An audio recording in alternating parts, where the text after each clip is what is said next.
নিজে না খেয়ে সন্তানদের মুখে খাবার তুলে দিয়েছেন রাহেলা খাতুন। সন্তানদের জন্য কত কষ্টই না সহ্য করেছেন তিনি, অথচ সেই সন্তানরা গর্ভধারিণী মাকে অবহেলা আর অপমানে ক্ষত বিক্ষত করেছে। আর সেই রাগ, কষ্ট আর অভিমানেই আত্মহত্যার চেষ্টা করেন তিনি। ওই যে খেদাই দিয়েছে বাড়িতে। কে খেতে দিয়েছে?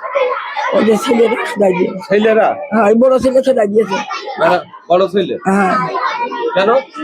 সবাই মারতে যাই খালি। জমি ভাগ করে দিতে হবে। ভবিষ্যৎ হোক নিরাপদ, বিনিয়োগ হোক বিশ্বস্ত, আর আমার পছন্দ সল্ট বে। ওয়েলকাম টু সল্ট বে। না, এমনি আমাকে ছেড়ে দেয়। ঘরে জোর আগলা কত জিনিসপাতি। ঝিনাইদহ শহরের ওয়াজির আলী হাই স্কুল ঈদগাহ মাঠের প্রধান ফটকে বৃহস্পতিবার দুপুরে এমনই এক হৃদয় বিদারক দৃশ্যের সাক্ষী হন স্থানীয়রা। হঠাৎ করেই ঈদগাহ মাঠের ফটকের ওপর উঠে পড়েন 55 বছর বয়সী রাহেলা খাতুন। উদ্দেশ্য একটাই, নিজের জীবন শেষ করে দেওয়া।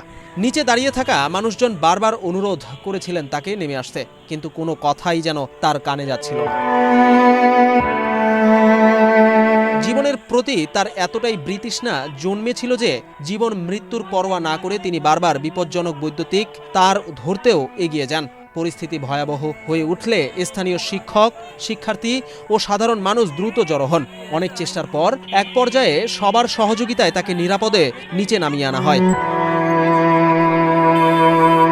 রাহেলা খাতুনের বাড়ি ঝিনাইদহ সদর উপজেলার পোড়াহাটি ইউনিয়নের হেরাডাঙ্গা গ্রামে।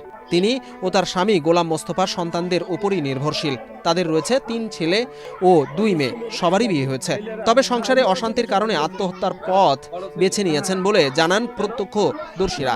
আমার কাছে মহিলা বলল যে আমার 2 মেয়ে 3টে ছেলে, এখন মা আমার থাকার জায়গা নেই, আমার ছেলেরা আমার কাছে সব জিনিসপত্র কেড়ে নিয়েছে, নিয়ে আমাদের খাবার দাবার নেই, কোনো কিছু নেই, আমরা এখন কোনা যাবো, আমাদের কিছু নেই।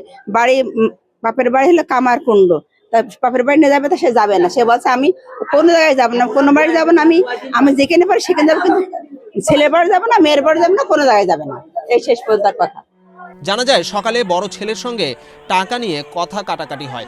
রাগের মাথায় রাহেলা খাতুন স্বামীর ভাতার টাকাগুলো ছিঁড়ে ফেলেন। এ সময় তার এক ছেলে মায়ের ওপর চড়াও হয়। অপমান আর কষ্ট নিয়ে স্বামীকে সঙ্গে করে তিনি বাড়ি ছেড়ে বের হয়ে আসেন। শহরে পৌঁছে স্বামীর অজান্তেই তিনি ঈদগাহ মাঠের প্রধান ফটকে উঠে পড়েন। সেখানে থেকেই লাফিয়ে পড়ার চেষ্টা করেন। ওই ছাওয়ালের সাথে কি গন্ডগোল বেঁচেছে, তাই তো ও আর থাকবে না, দৌড় মারবে। তাই আমি বলি তুই মার বাড়ি যাবি নাকি? কথা আমি মার বাড়ি যাবো। আমি আমার সাথে আইয়েছে, আইসে আগে আইয়েছে, আইসে তো অনেক উঠিয়েছে। আমার 3 ছাওয়াল। 3 ছাওয়াল আলাদা পেটুক সব। আপনি কি করেন? আমি কি করবো, আমি ভাতা পাই ওই যে মানছি, ওই তাই আবার 2 জনা খাই।